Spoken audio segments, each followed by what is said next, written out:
Welcome back to Body Beautiful. Right now we're talking with Dr. Elizabeth Lee about fillers. We're going to be taking your calls with any questions you might have. Here's the phone number, 800-440-4884. We'll also be posting the phone number to the doctor's office during and at the end of the segment. Remember, any advice we give you today, you always want a second opinion anytime you have anything medical done.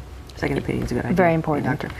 How do you, and I know there's like medical speak, but can you just walk me through exactly how the fillers work? We just saw right there on the spot the difference between all these craggly lines and then a really plump, but not overly so, lip. You kind of roll back the clock about 20 years on this one. It's fun.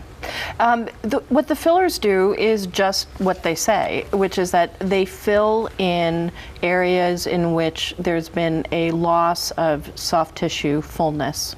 And the hyaluronic acids are a gel. They're hydrophilic, meaning that they hold on to moisture. So you put them in there and they draw moisture into themselves and they get incorporated into the texture of the deeper tissues so that you don't feel them past the first couple of days when you may have some swelling.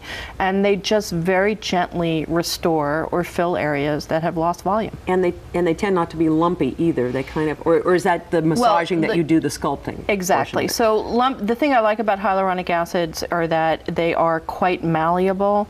The collagen used to go in kind of like a hard thread, and you could do some work with it, but it was really where you put it, and that's where it stayed. And it could be palpable, and was palpable, in my experience, most of its duration, which, by the way, was very short. Okay. We saw the video, and I also want to show, we have some before and after pictures. Can we go ahead and roll those so that folks can see the difference? Okay, so that was those were the craggly lines. Right, beforehand. And she's not a smoker, but that just, I guess, happened. It happens to some people. Sun damage? Or? We call this or I think of this as the apple doll head. There's a kind of American craft where they make heads out of dried apples, and then they dry them. And they have this very unique sort of collapsed in look around the mouth.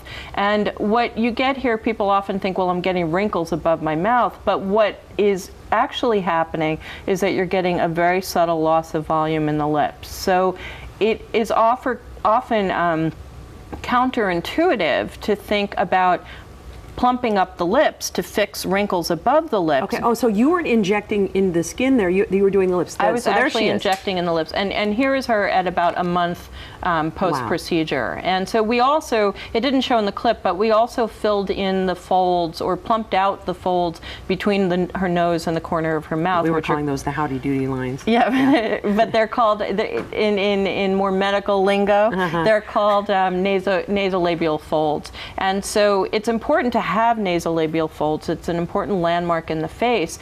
If you don't have them, you look odd, but it's important, it's very nice when you can smooth them out so they don't look like the Grand Canyon. Okay, and as you were talking in the video, you don't want them so extreme that they're like codfish lips, so that right.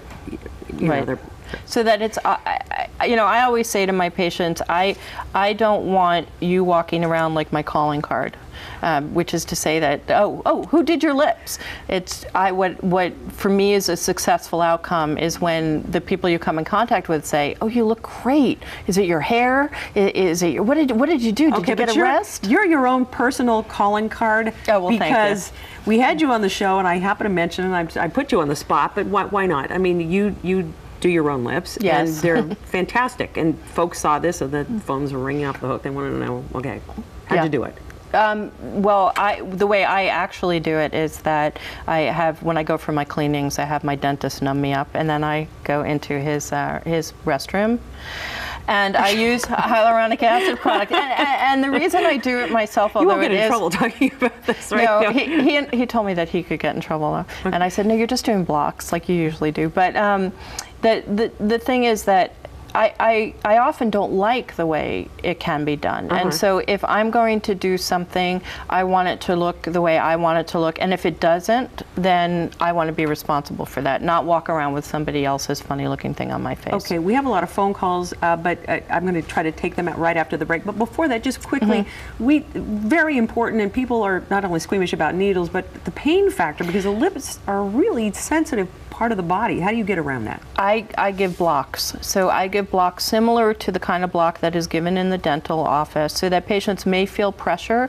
but they should not feel anything sharp. And actually, I've never gotten past difficulty in causing pain to anybody, and when we inject, it hurts. So I feel much better doing this procedure on somebody who's really numb, so that I know that if I need to stick them again just to put a tiny little bit more, I'm not hurting them also. All right. Well, for more information about Dr. Lee, call her yourself, 510-704-2170, or check her out on the web at artfulsurgery.com. And when we come back,